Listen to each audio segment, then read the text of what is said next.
Bonjour mes amis. Aujourd'hui, on est le 2 mars 2025. Et donc, Nakara, Fulwatan Talbar, le premier, hier, le 1er février 2025. Après les mesures françaises restrictives de circulation, la réponse ferme d'Alger. La réponse ferme d'Alger. Alors, juste après les élucubrations des dirigeants français à vouloir faire peur à l'Algérie, l'Algérie, dans les 2 heures qui ont suivi ce qui a été dit par le Bayrou, avec le ministre Rotaïro et le ministre des Affaires étrangères, ils sont exprimés et ils ont menacé l'Algérie. Et ils ont donné un ultimatum à l'Algérie de 6 semaines. Un ultimatum de 6 semaines. C'est comme les cocoricots pouvaient faire infléchir l'Algérie. Bon, c'est du bluff. Et moi, j'ai fait hier une vidéo, bluff de la France. J'ai beaucoup parlé de la méthode et des dérives et des rêves des Français à vouloir faire peur à un pays comme l'Algérie. Et vous avez vu, hier, l'Algérie a répondu par son ministère des Affaires étrangères une réponse fulgurante que l'Algérie rejette toutes les menaces et agira en conséquence. Donc, vous avez compris de quoi il s'agit. Vous avez compris de quoi il s'agit.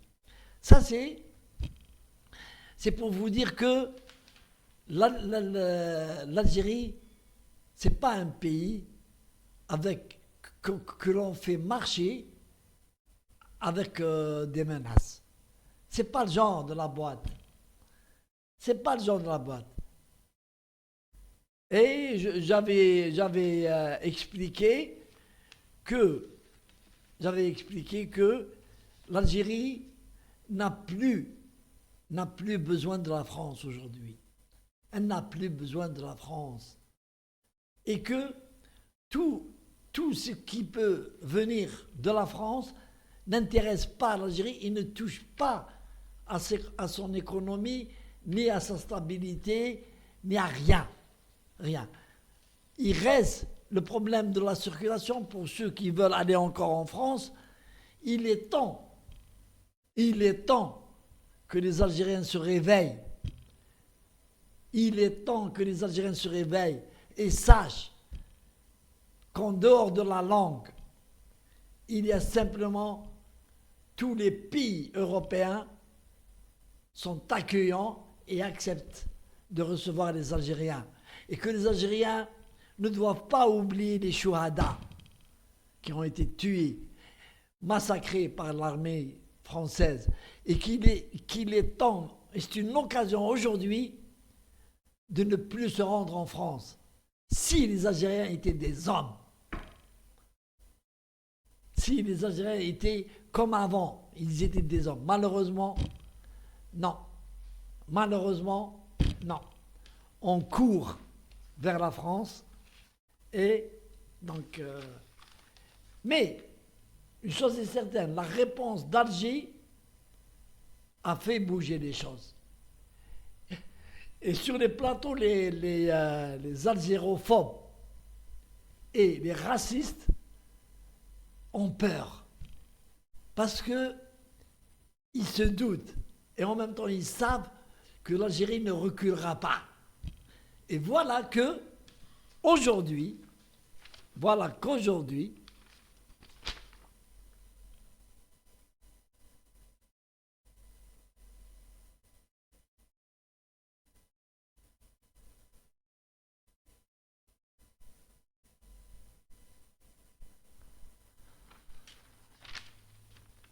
le président français, président français de mes couilles, rompre le silence et prendre l'apaisement avec l'Algérie. Macron désavoue Rotaillot. Voilà.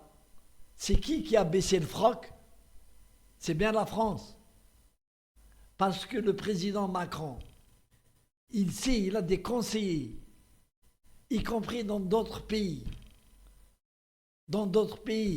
occidentaux, y compris l'Amérique, qui lui ont dit que tu t'attaques à un gros morceau et tu es sûr d'être le perdant dans l'affaire.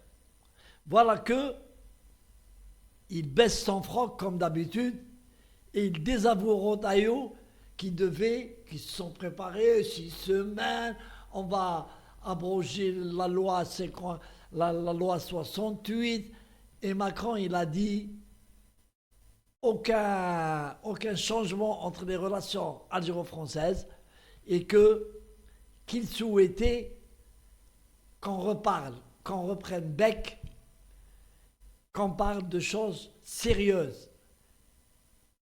Maintenant, moi, j'ai toujours porté un jugement sur Macron comme étant un gosse et quelqu'un qui n'a pas de parole et c'est quelqu'un qui veut rouler les gens.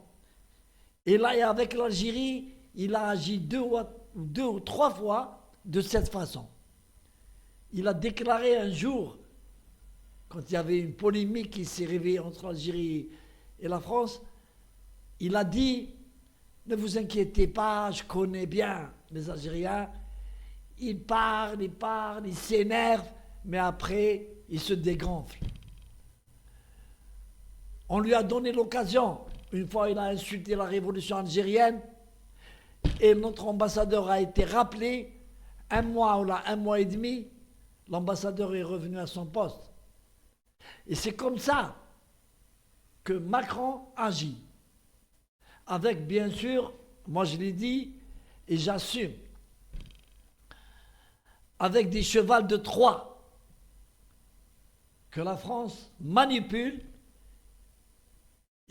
C'est des oligarches algériens, certains en poste, certains en retraite, notamment le recteur de la mosquée de Paris, qui fait le médiateur et il agit pour que ça se calme entre l'Algérie et la France. A-t-il raison? A-t-il tort? À chacun sa vision. Mais moi, personnellement, je dis qu'il ne faut pas faire confiance à un président comme Macron. À moins que, et le président Tebboune sait ce qu'il fait, qu'on va encore supporter ce personnage encore pour 2 ans jusqu'aux nouvelles élections en 2027. Mais une chose est certaine, c'est que Macron, c'est un futé et il a roulé plusieurs chefs d'État, plusieurs personnes. C'est un gosse, comme il l'a dit un homme politique français, un homme qui n'est pas encore mûr. Allez, salam alaikum. À mon avis, le président Tebboune ne devrait pas lui faire confiance. Allez, salam alaikum.